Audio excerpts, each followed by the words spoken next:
Selamat pagi Pak Guru, hari ini saya akan mempresentasikan hasil kerja saya bab 5.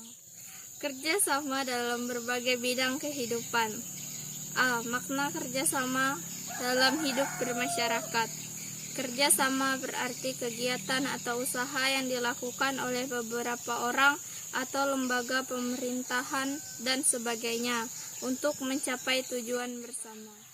Keberhasilan bangsa Indonesia mengusir penjajah, merebut dan mempertahankan wilayah Indonesia adalah hasil kerjasama rakyat Indonesia. Semangat pejuang rakyat Indonesia untuk merebut dan mempertahankan kemerdekaan mendorong tiap warga negara untuk melakukan kerjasama di berbagai bidang kehidupan.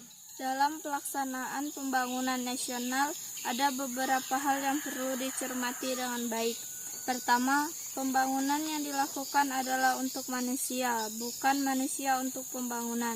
Kedua, pembangunan yang dilakukan hendaknya sama dan merata di berbagai daerah. Ketiga, pembangunan dilakukan bagi masyarakat Indonesia sehingga siapapun yang merupakan warga negara Indonesia menjadi sasaran pembangunan nasional. Keempat, pembangunan dilakukan bersama-sama antara pemerintah dan masyarakat. Gotong royong merupakan cerminan kerjasama antar warga negara yang sesuai dengan kultur dan kepribadian bangsa. Gotong royong bermakna bekerja atau menyelesaikan tugas secara bersama-sama untuk mencapai hasil yang diinginkan. B. Pentingnya kerjasama. Kerjasama memang penting dalam kehidupan bersama. 1.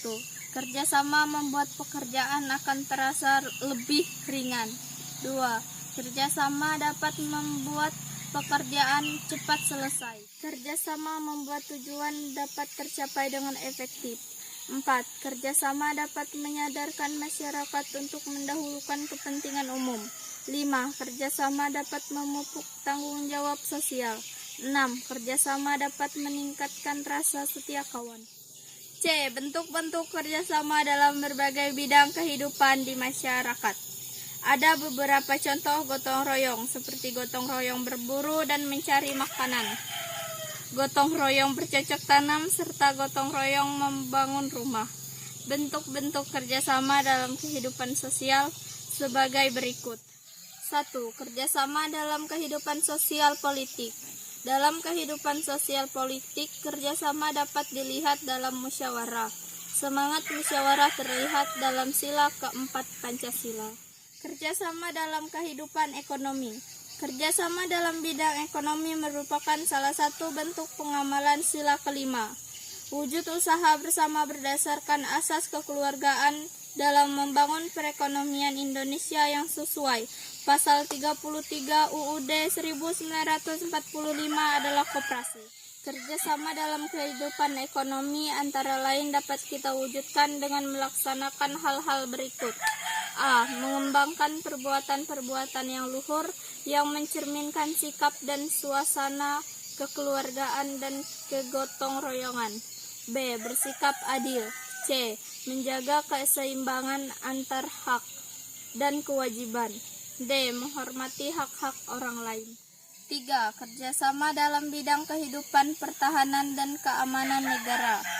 Pertahanan negara menurut Undang-Undang Republik Indonesia Nomor 3 Tahun 2002 tentang pertahanan negara adalah untuk mempertahankan kedaulatan negara, keutuhan wilayah negara kesatuan Republik Indonesia, dan keselamatan segenap bangsa dari ancaman dan gangguan terhadap keutuhan bangsa dan negara. Keikutsertaan seluruh warga dalam bidang pertahanan dan keamanan diatur dalam pasal 30 UUD 1945. Pasal 27 UUD 1945 ayat 3 mengatakan bahwa setiap warga negara berhak dan wajib ikut serta dalam upaya pembelaan negara.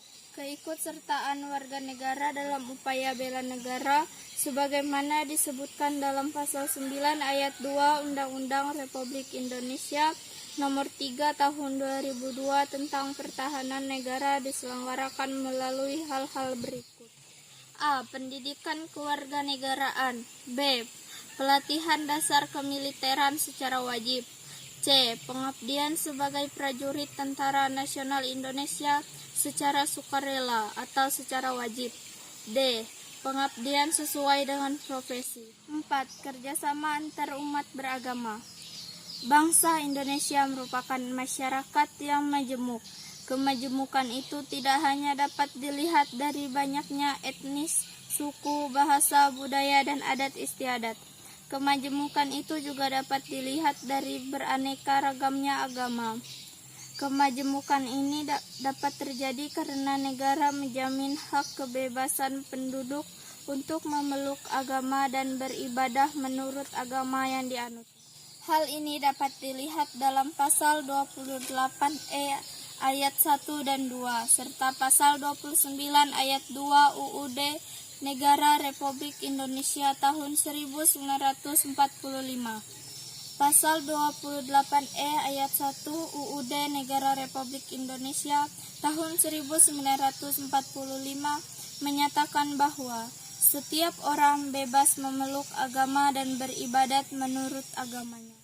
Pasal 28E ayat 2 UUD Negara Republik Indonesia tahun 1945 menyatakan bahwa setiap orang berhak atas kebebasan meyakini kepercayaan, menyatakan pikiran dan sikap sesuai dengan hati nuraninya.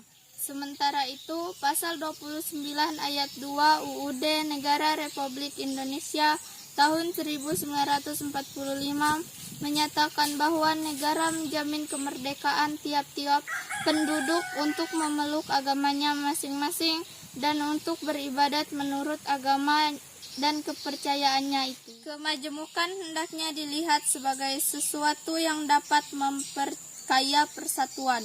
Hal ini dapat terjadi jika kita menjunjung tinggi kerukunan. Menurut Kamus Besar Bahasa Indonesia, kerukunan berarti baik dan damai, tidak bertengkar. Sekian dan terima kasih.